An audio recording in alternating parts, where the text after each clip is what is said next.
Kita sudah berjalan 3 minggu. Saudara lihat di warta gereja, hari ini seharusnya yang berkhotbah ada di sini Amyal. Tapi Amyal sedang sibuk sekali, saudara. Sebab itu dia serahkan ke saya lagi. Jadi bulan ini saya akan berkhotbah 5 kali. Dan saya akan continue apa yang kita sama-sama pelajari selama ini. Dari permulaan bulan Agustus ini. Ingat saudara, topiknya yaitu kita sedang belajar iman dan puji-pujian.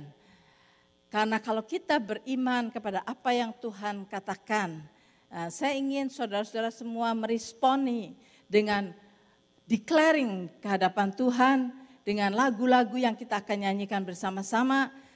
Sebab itu saudara, kalau pada waktu kita menyanyikan lagu itu, jangan kita hanya sekedar menyanyi. Tetapi kita imani bahwa kita sedang declaring apa yang Tuhan sudah firmankan. Nah saudara-saudara, kita akan meneruskan pelajaran kita. Kalau saudara ingat, minggu yang lalu saya bawakan bahwa, minggu yang lalu saya sudah bawakan kepada saudara untuk apa yang kita mau pelajari mengenai apa yang Yesus sudah accomplish di kayu salib. Pada waktu dia mati di kayu salib. Dia harus dikuburkan dan dia bangkit dari kematian. Paling sedikit ada 3 hal yang paling penting, big things yang Tuhan accomplish melalui kematiannya dan pengorbanannya. Saudara, yang pertama kemarin saya sudah bawakan, minggu yang lalu kita sudah sama-sama belajar bahwa pada waktu Yesus mati di kayu salib dan dia bangkit dari kematian, di situ kita mengetahui dia sudah menang atas segala kuasa iblis. Karena kuasa iblis yang paling dahsyat adalah kematian. Dan Yesus bangkit dari kematian. Dari situ iblis dikalahkan secara total.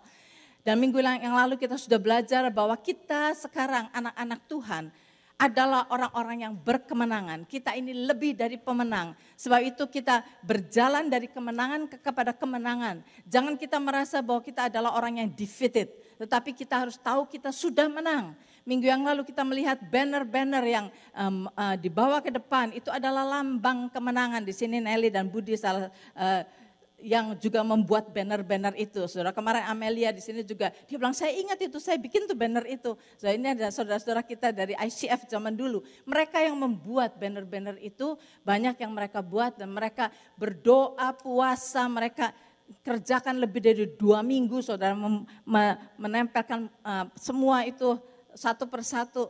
Saudara, dan kita tahu sekarang bahwa banner-banner itu menyatakan kemenangan kita. Jehovah Nisi adalah nama Tuhan. God, the Lord our banner. Banner kemenangan kita. Tuhan adalah panji-panji kemenangan kita. Jadi kita tahu bahwa yang pertama yang Tuhan accomplish pada waktu dia mati di kayu salib dan bangkit dari kematian adalah dia mengambil balik otoritas dari tangan iblis. Dan kita tahu bahwa otoritas itu adalah dari Bapa kepada manusia. Pada waktu Tuhan menciptakan manusia, Tuhan menciptakan manusia dan Tuhan memberikan kepada manusia dominion, otoritas atas dunia ini.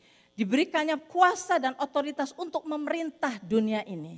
Tetapi karena manusia mendengarkan apa yang iblis katakan dan manusia memberikan otoritas itu kepada iblis. Sebab itu iblis merajalela di dalam dunia ini. Kita melihat segala kemiskinan, segala penyakit, segala yang disaster yang terjadi di dunia ini. Saudara, jangan menyalahkan Tuhan. Itu adalah pekerjaan iblis. Nah, itu satu yang kita minggu lalu sudah pelajari. Yang kedua, yang Tuhan berikan kepada kita melalui kemenangannya yaitu the provision, saudara. Segala blessing yang Bapa sudah sediakan bagi manusia pada waktu Tuhan menciptakan langit dan bumi. Saudara. Manusia diciptakan pada hari yang terakhir. Jadi selama hari pertama sampai hari yang ke-6 setengah, saudara. Tuhan menciptakan segala sesuatu di dalam dunia ini, provision untuk manusia. Supaya semua manusia yang hidup di dalam dunia ini, Tuhan sudah sediakan segala blessing, segala apa yang dibutuhkan oleh manusia, Tuhan sudah sediakan. Saudara pernah enggak memikirkan, kalau saya melihat ke langit, saudara, waduh itu langit itu besar sekali. Dan saya katakan itu Tuhan yang menciptakannya. Saudara pernah mikirkan enggak? Adanya oksigen di dalam dunia ini sehingga kita semua dapat bernafas. Sampai berbilion-bilion orang di dunia ini bisa nafas, saudara. Karena Tuhan sudah menyediakan semuanya. Nah, kita lihat ini, Tuhan sudah menyediakan semuanya buat kita. Supaya kita bisa hidup enak, supaya kita bisa menikmati apa yang Tuhan ciptakan. Nah, saudara, itu sudah dicuri juga oleh iblis. Itulah sebabnya kalau kita melihat kemiskinan, kita melihat semua sakit penyakit yang akan kita discuss minggu yang akan datang. Semua itu adalah pekerjaan iblis. Mau menghancurkan, mencuri apa yang Tuhan sudah anugerahkan kepada manusia. Nah sekarang pada waktu Tuhan Yesus mengalahkan iblis, dia kembalikan itu. Seluruh blessing, providence yang Tuhan sediakan bagi manusia. Sekarang saudara-saudara, tahukah kita bahwa sebagai anak-anak Tuhan, Tuhan Yesus mengajarkan kepada murid-muridnya bagaimana berdoa. Berdoalah demikian, Bapa kami yang di surga, dipermuliakanlah namamu. Berarti Tuhan mau berkata kepada kita, ketahuilah Tuhan itu adalah Bapamu. Di sini ada banyak Bapa. Saudara semua Bapa-Bapa di sini, saudara tahu. Begitu saudara menikah, mungkin bahkan sebelum saudara menikah, saudara sudah berusaha bekerja keras untuk menyediakan segala sesuatu yang akan dibutuhkan oleh keluarga saudara, akan dibutuhkan oleh anak-anak saudara. Saya percaya semua bapak-bapak di sini bekerja keras karena saudara ingin mencukupi kebutuhan anak-anaknya. Saudara ingin supaya mereka hidup enak. Dan dari mana itu? Karakter itu, dari mana itu? Sense seperti itu di dalam semua bapak. Mau menyediakan semua yang terbaik buat anak-anaknya. Dari mana saudara? DNA-nya dari Bapa di surga, saudara. Bapa di surga itu demikian. Dia ingin semua manusia yang dia ciptakan, anak-anaknya, akan mengalami, menikmati segala sesuatu yang Tuhan sediakan bagi mereka. Sebab itu saudara-saudara, kalau kita melihat di sini, Tuhan mengembalikan itu kepada kita. Itulah sebabnya kita anak-anak Tuhan, saudara. Tuhan berkata, jangan khawatir. Jangan khawatir akan apa yang kamu makan. Jangan khawatir akan apa yang akan kamu minum. Jangan khawatir akan apa yang akan kamu pakai. Jangan khawatir, kata Tuhan. Burung pipit di udara saja Tuhan beri makan. Apalagi kita ini manusia yang Tuhan kasihi. Jangan khawatir. Saudara, kalau saudara masih punya kekhawatiran di dalam diri saudara mengenai masa yang akan datang. Saudara punya anxiety, bagaimana nanti saya, bagaimana masa tua saya, bagaimana kalau anak-anak saya enggak ada yang memelihara saya. Kalau saudara masih punya kekhawatiran itu berarti saudara belum mengenal Bapa di surga. Tuhan katakan jangan khawatir. Saya berikan satu ayat di sana. Di dalam 2 Petrus yang pasal yang pertama ayat yang ketiga. Dikatakan di sini, karena kuasa ilahinya telah menganugerahkan kepada kita segala sesuatu yang berguna bagi hidup yang saleh. Jadi Tuhan sudah memberikan kepada kita, sudah menyediakan, menganugerahkan kepada kita segala sesuatu yang berguna untuk hidup kita. Supaya kita bisa hidup saleh. Hidup saleh itu bisa membagikan, menjadi blessing buat orang lain. Kalau kita bisa memberikan blessing kepada orang lain berarti kita berkelimpahan, saudara. Dan Tuhan sudah menganugerahkan semuanya itu. Sebab itu jangan khawatir. Nah, mungkin saudara berkata, iya betul sih Tuhan sediakan, tapi kok kenapa ya? Saya kok susah banget cari kerjaan. Saya sudah cari kerjaan yang baik, saya punya kerjaan sekarang tapi saya mau kerjaan yang lebih baik kok susah sekali, saya kirim resume gak dapat. Saudara berkata, iya saya kepengennya hidup menikmati apa yang the blessing of God. Saya percaya, tapi kenapa saya belum mempunyai semuanya itu? Saudara tinggal ambil dengan iman. Saudara. Jadi saudara, anugerah itu, grace itu adalah bagiannya Tuhan. Tetapi kita manusia harus meresponi apa yang Tuhan sudah sediakan itu dengan iman kita. Nah saudara, kalau saudara belajar, mungkin saudara perhatikan gereja-gereja yang ada saudara di dunia ini. Ada 2 kubu, 2 macam, ada 2 kubu di gereja-gereja. Yang kubu yang pertama adalah yang mengajarkan grace. Anugerah Tuhan. Jadi diajarkan grace yang ekstrim itu mengajarkan bahwa segala sesuatu itu Tuhan. Semua dari Tuhan. Jadi kita ini mandah aja, nerimo. Ya, kalau kita dikasih kekayaan ya puji Tuhan, ini dari Tuhan. Tapi kalau kita miskin, ya sudah kita harus terima. Karena itu yang maunya Tuhan. Kalau kita sakit, ya udah Tuhan punya rencana untuk saya sakit. Penderitaan ini ada maksudnya Tuhan. Jadi kita semua merasa semuanya Tuhan. Karena itu kita pasif. Kita pasif. Nah, saudara, itu adalah grace yang ekstrim. Semuanya Tuhan. God is in control of everything. Jadi kita nerima saja. Kalau kita punya penyakit sampai penyakit kita kata dokter akan mati sebentar lagi, ya sudah terima. Ya sudah. Dan kita berdoa, Tuhan, kalau ini kehendak-Mu sembuhkan saya. Tapi kalau bukan kehendak-Mu ya sudah enggak apa-apa, saya harus mati ya mati. Jadi semuanya itu Tuhan. Itu adalah pengajaran grace. Kita enggak ada apa-apanya. Tapi ada satu kubu lagi yang mengajarkan iman. Kita harus beriman. Tuhan please akan iman. Betul saudara-saudara. Dan kita harus beriman. Jadi kita jangan manda aja. Kita harus beriman. Apa yang kita mau. Kita mau rumah yang besar, beriman. Pasti kalau kamu beriman kamu akan dapatkan. Kamu mau mobil yang terbagus, beriman. Dengan beriman kamu akan mendapatkannya. Dan malah ada perkataan yang mengatakan bahwa faith moves the hand of God. Jadi kalau kita beriman, maka iman kita akan move the hand of God. Segala sesuatu pakai iman. Saudara, ini juga enggak betul.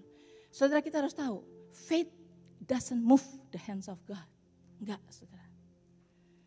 Iman kita ini buat apa sih, saudara? Iman kita ini hanya untuk menerima apa yang Tuhan telah sediakan bagi kita.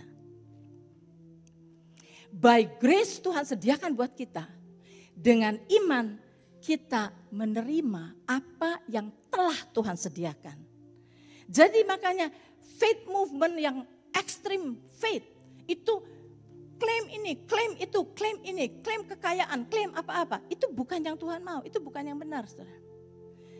Saudara semua tahu Efesus pasal 2 ayat yang ke-8. Dikatakan di sini, sebab karena kasih karunia kamu diselamatkan oleh iman. Itu bukan hasil usahamu, tetapi pemberian Allah. For by grace you have been saved through faith. Bagiannya Tuhan adalah memberi keselamatan kepada kita. Untuk kita diberi keselamatan, saudara, Tuhan sudah mengerjakan segala-galanya tanpa bantuan kita sama sekali. Dia yang adalah Allah turun ke dalam dunia ini, dia hidup di dalam dunia ini, dia mati di kayu salib, itu semua Yesus lakukan. Kita enggak ikut campur apa-apa. Murid-muridnya semua lari, saudara. Jadi kita enggak lakukan apa-apa, Tuhan melakukan semuanya sampai Tuhan mati, dikubur, bangkit dari kematian, mengalahkan iblis. Semua itu pekerjaan Tuhan. Kita enggak ada apa-apanya. Nah, setelah Tuhan accomplish semua itu, Tuhan berkata, now, saya sudah menanggung segala dosamu. Dosa seluruh isi dunia sudah ditanggung oleh Yesus, saudara. Bukan cuma dosa saudara dan saya, bukan. Dosa seisi dunia sudah ditanggung oleh Yesus. Tetapi apakah seluruh dunia orang selamat? No. Kenapa? Karena kalau kita mau keselamatan itu, kita mesti meresponi, ada bagian kita. Bagian kita yaitu by faith.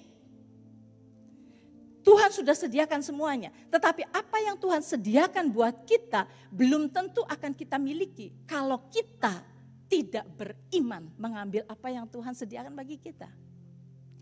Jadi grace adalah anugerah Tuhan.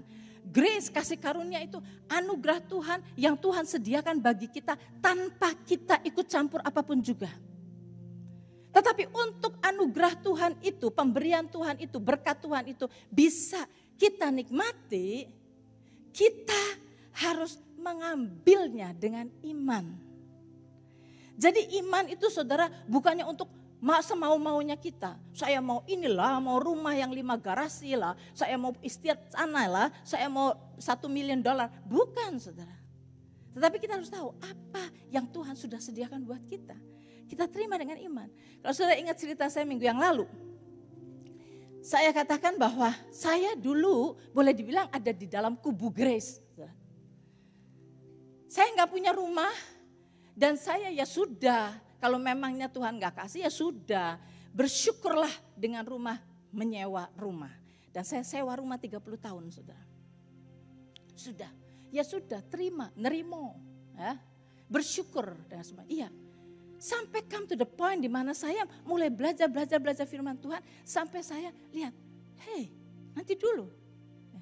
Kemudian saya bertanya pada Tuhan, Tuhan memangnya Tuhan itu menyediakan rumah enggak buat saya gitu kan. Saudara ingat cerita saya kemarin, memangnya Tuhan sediakan enggak buat saya. Begitu saya tahu Tuhan sudah menyediakan, nah saya terima itu dengan iman. Saya ambil itu dengan iman. Walaupun pada saat saya pergi mencari rumah itu, saya lihat lebih dari 40 rumah saudara. Ada duitnya, enggak punya uangnya. Enggak punya uangnya. Tetapi mengapa saya berjalan? Karena saya beriman kepada apa yang Tuhan janjikan. Kepada apa yang Tuhan sediakan. Saya beriman sebab itu saya berjalan, saya cari rumah itu. Nah saudara, jadi kalau kita melihat Tuhan sudah menyediakan buat kita segala provision.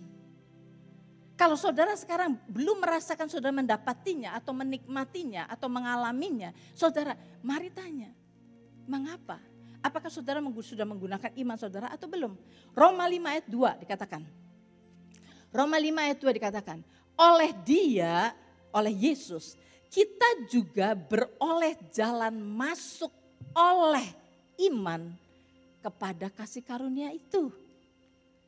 Jadi sekali lagi, oleh Yesus kita juga beroleh jalan masuk oleh iman kita kepada kasih karunia ini. Kasih karunia itu apa? Yang Tuhan sudah sediakan buat kita. Dan dengan iman kita diberi oleh Tuhan jalan masuk melalui Yesus untuk bisa menerima apa yang Tuhan sudah sediakan buat kita. Di dalam kasih karunia ini kita berdiri dan kita bermegah dalam pengharapan akan menerima kemuliaan Allah. Menerima segala sesuatu yang Tuhan sudah sediakan buat kita. Jadi saudara, kita lihat di sini Tuhan sudah sediakan segala-galanya dan Tuhan ingin kita terima dan saudara harus bertindak dengan iman. Bagaimana belajar imannya? Saudara, kalau saudara mengikuti Bible study, saudara. Kalau saudara mengikuti Bible study, saya ajarkan step by step. Saya ajarkan step by step. I hope saudara kalau ada Bible study lagi saudara ikut. Sebab kalau di dalam 40 menit sekarang ini saya akan khotbah 25 menit. Saudara, dalam 25 menit enggak bisa diterangkan sampai sedalam-dalamnya. Tapi yang jelas saudara, kehendak Bapa itu sama seperti semua Bapa di sini. Ingin semua anak-anaknya mengalami kebahagiaan, menikmati semuanya. Sebab itu dikatakan di dalam 3 Yohanes 2, yang seperti yang saya sudah katakan minggu-minggu yang lalu. Tuhan berkata begini, Beloved, above all things, I want you to prosper and be in health as your soul prosper. Kehendak Tuhanlah untuk segala sesuatu yang Tuhan sudah jadikan di dalam dunia ini untuk kita nikmati. Tuhan tidak membuat semuanya ini di dunia yang begitu indah, begitu luar biasa itu untuk siapa saudara? Kalau bukan untuk anak-anaknya dinikmati. Untuk kita, supaya kita nikmati. Above all things, kata Tuhan, di atas segala-galanya, I want you to prosper. Saya ingin engkau hidup berkelimpahan dan sehat. Sebagaimana jiwamu sehat. Seperti yang minggu yang lalu saya katakan. Kuncinya di dalam jiwa kita. Kalau jiwa kita tidak sehat, maka kita tidak bisa mendapatkan apa yang Tuhan sudah sediakan. Bagaimana menyehatkan jiwa kita? Yaitu dengan ini, makan firman saudara. Firman ini adalah diet buat jiwa kita. Semakin kita mengerti firman, jiwa kita semakin diperkaya, jiwa kita semakin sehat. Kita bebas dari takutan, kita bebas daripada kepahitan, kita bebas dari kekecewaan, kita bebas dari semuanya itu. Karena firman ini yang membebaskan kita. You shall know the truth and the truth shall set you free. Set you free daripada apa? Set you free membebaskan saudara dari belenggu ketakutan. Membebaskan saudara dari belenggu kekecewaan. Membebaskan saudara dari belenggu kepahitan. Membebaskan saudara dari belenggu kemarahan. Tuhan mau supaya kita bebas dari semuanya itu. Apa gunanya saudara? Kita punya segala-galanya tetapi hati kita bitter. Kita angry terus-terusan. Kita penasaran terus, kita criticize orang terus. Gak enak saudara, gak punya teman seperti itu. Saudara bisa punya kekayaan yang seperti apa di dunia ini. Tapi saudara gak bisa punya teman, saudara gak bisa bergaul. Karena apa? Jiwamu sakit. Nah sebab itu saudara Tuhan, kalau kita berkata mengenai provision, mengatakan blessing, provision is not only materi.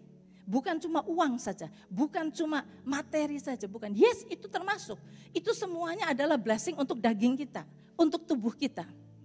Tetapi Tuhan juga menyediakan blessing untuk jiwa kita. Yaitu apa?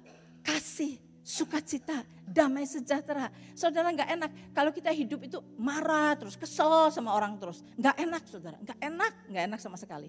Saudara bangun tidur, saudara punya rasa bersalah terus, ada condemnation di dalam diri kita. Enggak enak saudara, enggak enak seperti kita mau dimarahin siapa ya, sebentar lagi saya ada kecelakaan apa yang akan terjadi. Enggak enak saudara, itu jiwa kita sakit. Dan Tuhan sudah menyediakan juga kesehatan buat jiwa kita. Kasih, sukacita, damai sejahtera, kesabaran, kerendahan hati, semua itu. Ada di mana? Di dalam buah-buah Roh Kudus. Galatia 5. Ayat yang ke-22 dikatakan, tetapi buah roh ialah kasih, sukacita, damai sejahtera, kesabaran, kemurahan, kebaikan, kesetiaan, kelemah lembutan, penguasaan diri. Ada 9 buah Roh Kudus sudah disediakan oleh Tuhan bagi kita. Sudah ada. Di mana? Di dalam saudara. Di dalam saudara. Jadi kalau saudara suka marah dan saudara gak punya kesabaran, saudara jengkel terus-terusan, saudara gak punya kesabaran, saudara, kesabaran itu ada di dalam diri saudara. How do you know ada di dalam diri kita? Karena itu adalah buah Roh Kudus. Dan Tuhan berkata barang siapa menerima Yesus sebagai Tuhan dan Juru Selamatnya, Roh Kudus tinggal di dalam kita, saudara. Kalau Roh Kudusnya ada di dalam kita, buahnya ada di dalam kita. Kenapa? Tapi kenapa saya marah terus? Kenapa saya takut terus? Karena kita tidak mengerti. Kalau kita mengerti the truth shall set us free. Karena kita nggak ngerti. Sebetulnya kesabaran, keberanian, kasih, sukacita itu tinggal diambil. Kita tinggal menimba dari dalam diri kita. Kita harus timba saudara, dari dalam kita. Kita harus mengikut sertakan Roh Kudus to reign di dalam diri kita. Dan biar buah-buahnya memerintah di dalam diri kita. Nah, saudara, itu adalah karunia, itu adalah anugerah Tuhan yang Tuhan sudah sediakan buat kita. Sebetulnya saudara, kalau saudara mau jiwa saudara kaya, jiwa saudara prosper, jiwa saudara healthy, semua sudah disediakan di dalam kita, tinggal kita timba. Tinggal kita exercise, hidup di dalam kasih, hidup di dalam sukacita, hidup di dalam damai sejahtera. Exercise itu saudara. Dan kalau saudara membutuhkan apa saja, Tuhan sudah menyediakan buat saudara. Namanya disebut El Shaddai. Apa itu El Shaddai? El Shaddai di dalam lagunya, saudara tahu lagu El Shaddai adalah Allah Maha Kuasa. Betul, itu Maha Kuasa. Tetapi El Shaddai juga artinya the God that is more than enough. More than enough, saudara. Kita punya Tuhan yang more than enough. Apa yang Tuhan sediakan buat kita bukan hanya sekedar mencukupi kita, tetapi akan membuat kita hidup abundant sehingga kita bisa menjadi saluran blessing buat orang-orang lain di sekeliling kita. Jadi Tuhan kita seperti itu. Saya percaya pada waktu saya berkata begini, saudara, saya sudah tahu itu, saya sudah tahu. Tapi apakah kita alami? Saudara, untuk tahu saja hari pertama, minggu pertama khotbah, saudara ingat? Ada iman yang disebut iman yang mati. Iman yang mati adalah firman hanya menjadi pengetahuan, hanya di pikiran saja. Tetapi tidak kita alami di dalam hidup kita, tidak kita lakukan dalam hidup kita. Ada lagi iman yang dikatakan iman yang kepunyaannya iblis. Percaya adanya Tuhan, gemetar, emosinya sudah tergerak, tetapi tetap tidak mau melakukan apa yang Tuhan katakan. Kalau kita mau mengalami Tuhan, punyailah iman yang dynamic. Bertindak saudara, bertindak. Saya ingin saudara-saudara semua mengalami provisi yang Tuhan sudah berikan kepada kita, sudah Tuhan sediakan. Saya ingin saudara-saudara semua mengalami sehingga saudara bisa jadi blessing buat banyak orang. Saya bukan cuma ingin saudara jadi orang kaya, jadi orang, bukan. Tetapi supaya saudara bisa menjadi blessing Karena kita memang dipanggil oleh Tuhan untuk memberkati sekeliling kita. So itu, pada sampai di sini dulu saudara, saya ingin saudara-saudara semua imani. Kita declare. Kalau saya berikan firman cuma sedikit, pendek. Mengingatkan saudara, bagi saudara yang sudah tahu Tuhan El Shaddai, sudah tahu Tuhan. Saudara, dia itu more than enough. Dan dia itu sekarang menanti-nantikan to bless you. Saudara baca dari Yesaya 30 ayat yang ke berapa itu. Dikatakan 18 kalau enggak tahu. Tuhan berkata, Tuhan itu menanti-nantikan untuk memberkati kita. Saudara tahu, saudara ingin diberkati kan? Tapi Tuhan lebih ingin memberkati saudara daripada saudara ingin diberkati. Tuhan itu menanti-nantikan untuk memberkati saudara. Nah saya ingin saudara supaya jangan cuma jadi orang yang melongo aja. Iya saya tahu Tuhan itu baik, iya jadi itu saya tahu Tuhan itu maha kuasa. Saya tahu. Tapi saudara mari kita alami Tuhan. Taste and see that God is good. Nah sekarang dari apa firman yang kita sama-sama renungkan hanya sedikit. Mari kita declare. Di dalam puji-pujian yang akan kita nyanyikan bersama-sama. Saudara supaya apa yang kita terima, kita ucapkan dengan mulut kita. Tuhan berkata, dengan hati orang percaya dibenarkan. Dengan mulut orang mengaku diselamatkan. Apa yang Tuhan sedang kerjakan menjadi kenyataan di dalam hidup kita. So itu mari saudara, kita akan nyanyikan. Dan banyak orang masih susah akan hidup sendiri, saudara.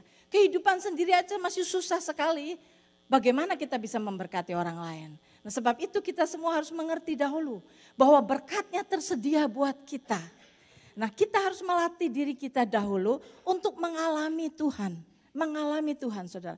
Semakin kita mengalami Tuhan, semakin perjalanan hidup kita teguh. Dan kita tidak takut memberi kepada orang. Kita tidak takut memberkati orang. Saudara. Karena apa? Karena sumber kita itu lebih daripada cukup. Segala-galanya Tuhan sediakan buat kita.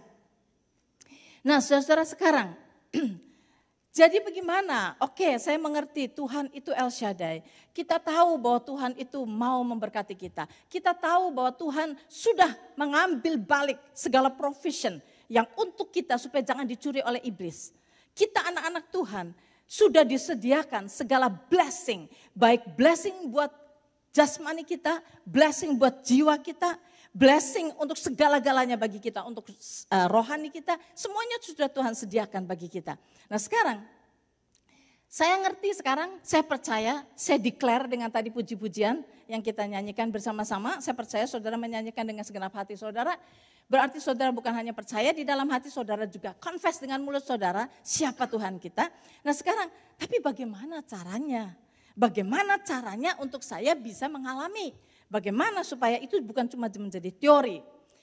Saudara untuk ini, untuk belajar bagaimana caranya beriman. Bagaimana caranya beriman? Saudara, saya bisa mengajarkan the mechanic daripada bagaimana Christianity itu works.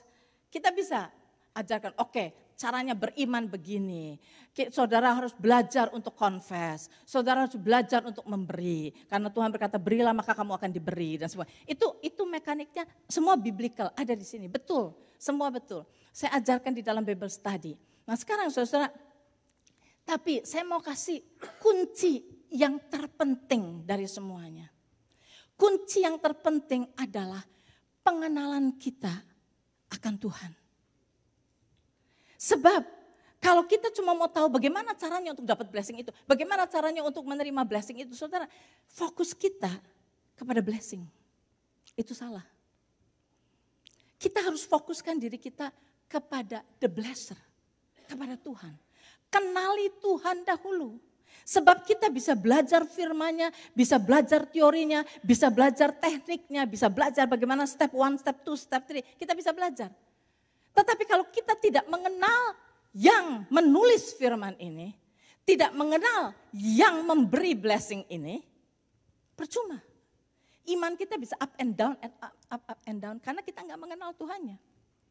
Sebab itu kalau saudara perhatikan di dalam firman Tuhan, kadang-kadang kita nggak baca clear, saudara, nggak baca kita lewatkan saja, tetapi ada banyak firman yang katakan kenali Tuhan, kenali Tuhan. Yang nomor 1 kenali. 2 Petrus pasal yang pertama. Ayat yang kedua, dikatakan di sini. Kasih karunia dan damai sejahtera melimpahi kamu oleh pengenalan akan Allah. Dan akan Yesus Tuhan kita. Jadi kasih karunia, damai sejahtera supaya kita nggak ada takut, nggak ada kekesalan, tidak ada apa. Kasih karunia, pemberian Tuhan itu, anugerah Tuhan itu, segala blessing yang Tuhan sudah sediakan itu. Dan damai sejahtera itu melimpahi kita oleh pengenalan kita akan Allah. Kuncinya di dalam kita mengenal Tuhan. Mengenal Tuhan, saudara. Kalau kita kenal Tuhan, itu blessing itu mengikuti kita, saudara. Blessing itu mengejar kita. Kita nggak usah kejar blessing. Nggak usah kejar blessing. Kenali Tuhan, saudara. Banyak orang Kristen cuma mau tahu bagaimana doa saya dijawab. Bagaimana supaya saya diberkati. Bagaimana supaya saya dapat kerjaan. Bagaimana supaya sembuh. Saudara, no. The most important adalah mengenal Tuhan. Ayat yang ketiga dikatakan. 2 Petrus 1 ayat 3. Karena kuasa ilahinya, tadi kita baca. Telah menganugerahkan kepada kita segala sesuatu yang berguna untuk hidup yang saleh oleh pengenalan kita akan Dia. Yang telah memanggil kita oleh kuasanya yang mulia dan ajaib.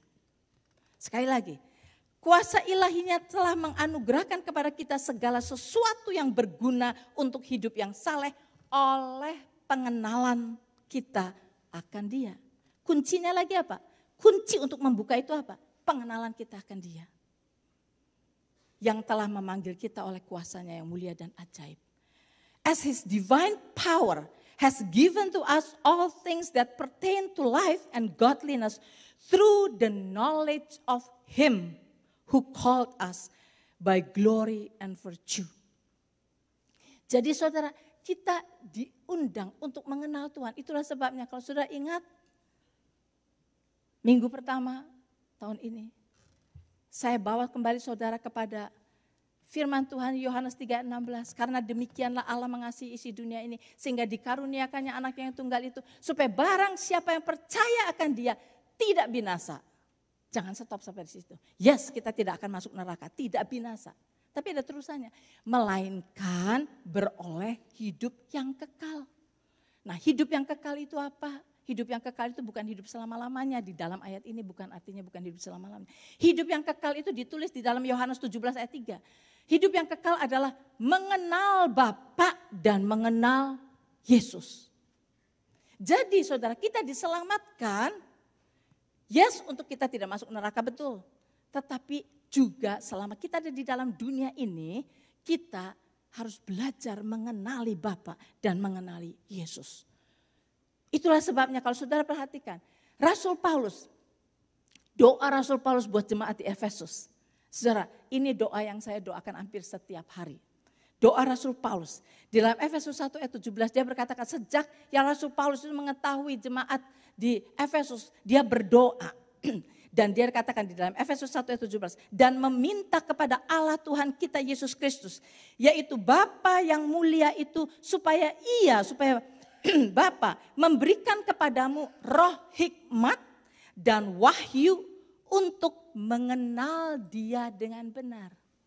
Saudara, Rasul Paulus nggak bilang, Tuhan berkatilah ini jemaat ini, Tuhan kasih materi yang banyak, Tuhan kasih rumah yang bagus. Enggak, Tuhan bilang, berikan kepada jemaat ini the spirit of wisdom and revelation in the knowledge of you. Itu adalah doa yang harus saudara doakan tiap hari. Saya doain hampir tiap hari. Nah, Tuhan, give me the wisdom and the spirit of wisdom and revelation to know you in the knowledge of you. Untuk mengenali Engkau, saya perlu roh hikmat dan roh wahyu untuk mengenal Tuhan dengan benar. Untuk mengenal Tuhan dengan benar. Saudara, kalau kita kenal Tuhan, segala-galanya saudara buat kita.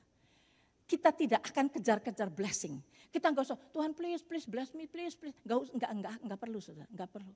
Blessing akan mengejar kita. Pada waktu saya mempersiapkan ini saya diingatkan akan sesuatu yang dulu papa saya pernah ngomong. Di sini ada Kak Enghian. Papa saya pernah ngomong gini, Papa saya pernah cerita mengenai Ko Eng Hian, Ko Eng Hian dari sini, mengenai Ko Eng Hian dan Ko Eng Guan. Saudara, my two oldest brother, the first one Ko Eng Guan, yang kedua Ko Eng Hian yang ada di sini. Ko Eng Guan udah meninggal. Nah, saudara, Papa pernah cerita begini. Pada waktu mereka sekolah di Bandung, saya ini jauh jaraknya sama mereka secara umur, jadi saya nggak terlalu kenal mereka. Karena begitu saya ingat, mereka tuh sudah ada di Bandung. Mereka sekolah di ITB, dua-duanya masuk ITB. Nah, papa saya itu time to time pergi ke Bandung untuk menengok mereka kan, mau tahu keadaan mereka bagaimana. Dan papa cerita begini, kalau papa datang bertemu dengan my two brothers ini, papa suka nanya, kalian masih ada uang enggak? Papa bilang, mereka selalu jawab, ada, punya uang. Mereka enggak pernah bilang, iya pak kurang uangnya minta uang, enggak. Saudara tahu, saya banyak deal sama student-student. Student-student itu dikirim dari Indonesia ke sini, kalau di sini saudara uangnya mungkin masih 5.000 gitu, papanya tahu, kamu punya uang enggak?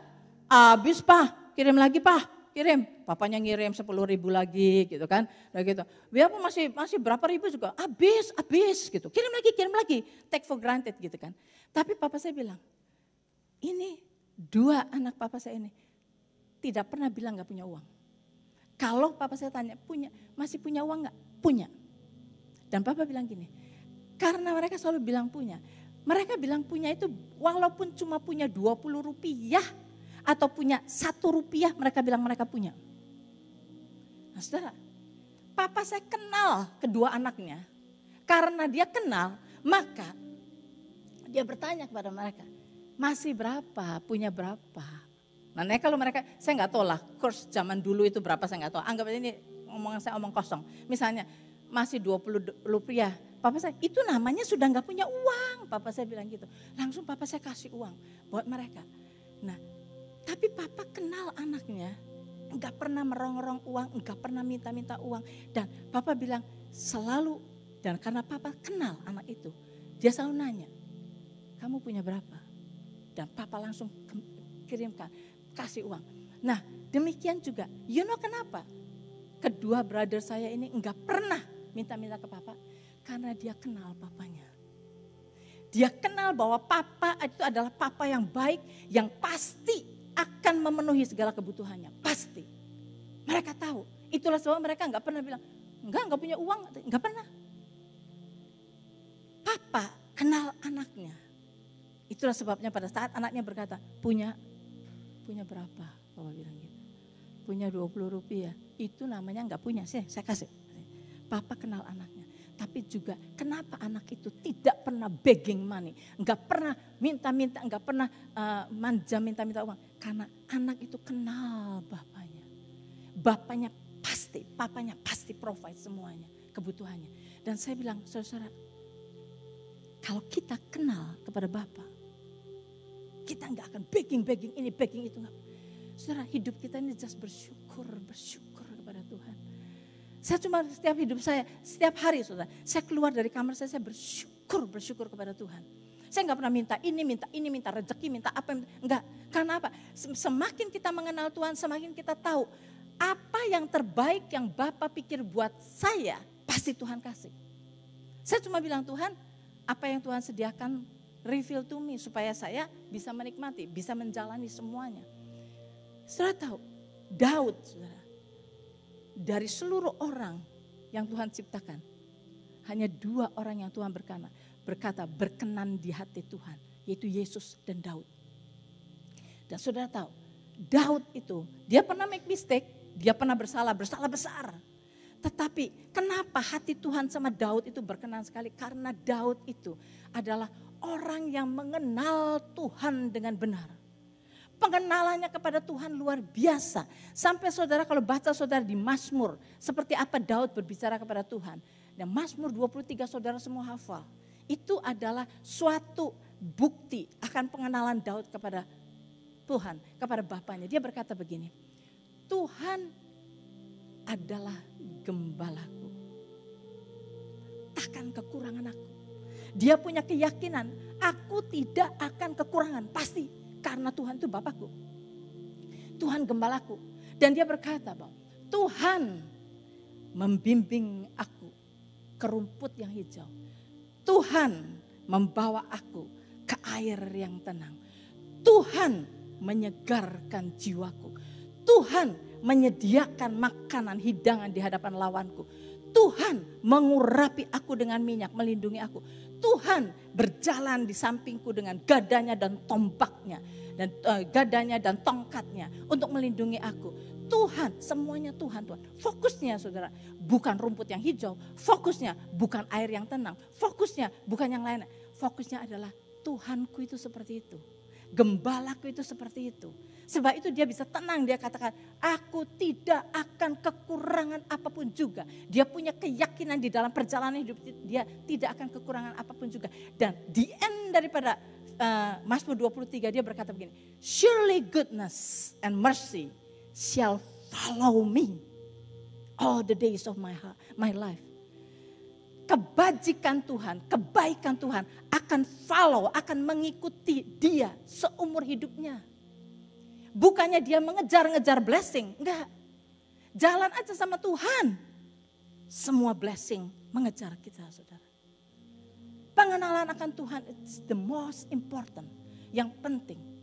Semakin kita mengenal Tuhan, semakin kita mengenal Tuhan, semakin kita tenang. Semakin kita mengenal Tuhan, semakin damai sejahtera memerintah. Semakin kita mengenal Tuhan, blessing itu datang dengan sendirinya. Enggak usah kita minta-minta, enggak usah kita kejar-kejar, enggak usah. Dengan sendirinya, surely goodness and mercy shall follow me all the days of my life. Kata Daud, itu saudara, orang yang mengenal Tuhan. Dan saudara, kenapa saya bawa selama bulan Agustus ini? Untuk memuji dan menyembah Tuhan. Karena melalui pujian kita, penyembahan kita kepada Tuhan, disitulah kita belajar mengenal Tuhan. Orang-orang yang menulis puji-pujian itu saudara, mengarang puji-pujian itu adalah orang-orang yang merenungkan Tuhan itu seperti apa di dalam hidup dia, yang dia sudah alami. Dan dia nyatakan di dalam lagu-lagu itu. Dan kita tinggal menyanyikan lagu itu, tapi saudara imani. Lihat Tuhan. Pada waktu kita berbicara kepada Tuhan, kita katakan kepada dia. Dan dari situlah intimasi kita dengan Tuhan makin hari makin dekat. Makin hari kita makin mengetahui siapa Tuhan kita. Kita enggak usah takut, enggak usah bagaimana manipulate Tuhan ya. Iman, kita mesti beriman. Iman move the hands of God. No, saudara, no. Seringkali kita pikir kita mau minta ini sama Tuhan. Oke, kumpulkan 5 orang. 5 orang masih belum ada jawaban. Kumpulkan 10 orang. 10 orang doa, minta. Saudara, wah 10 orang enggak jalan. Kumpulkan 100 orang, 100. Saudara, iman kita tidak move the hand of God, enggak. Iman hanya untuk menerima apa yang Tuhan telah sediakan. Itulah saya dalam perjalanan hidup saya selalu katakan pada Pak Sujo bilang, kita mau ke Indonesia. Saya bilang, it doesn't matter saya ke Indonesia kemana. Saya kepengen saya ke Israel, tapi dia bilang ke Indonesia. Saya bilang, yang penting tanya Tuhan. Kalau memang itu kehendak Tuhan, I go with you. Tanya Tuhan aja. Saya mau berada di mana yang Tuhan suruh saya berada. Dan saya cuma mau melakukan apa yang Tuhan suruh. Apa yang Tuhan sudah sediakan itu yang saya mau ikuti dan mau terima. Saudara, mengenal Tuhan. Saya mau membawa saudara untuk mengenal Tuhan. Saudara, itu biarlah puji-pujian ini saudara menyanyikan puji-pujian, saya bisa dengar dengan saudara semangat menyanyikan ini. Jangan cuma Agustus saudara, selama-lamanya. Mari kita memuji Tuhan selama-lamanya dengan segenap hati kita. Dari situlah pengenalan kita kepada Tuhan makin lama makin dekat. Dan seperti itu, janji blessing akan mengikuti Tuhan, mengikuti kita semua. Mari kita akan menyanyikan lagi lagu dan kita imani dan kita kemudian saya akan berdoa buat semua saudara. Bagi saudara yang mempunyai kebutuhan apapun juga, saudara, mari kita imani. Tuhan sudah sediakan buat kita dan kita terima.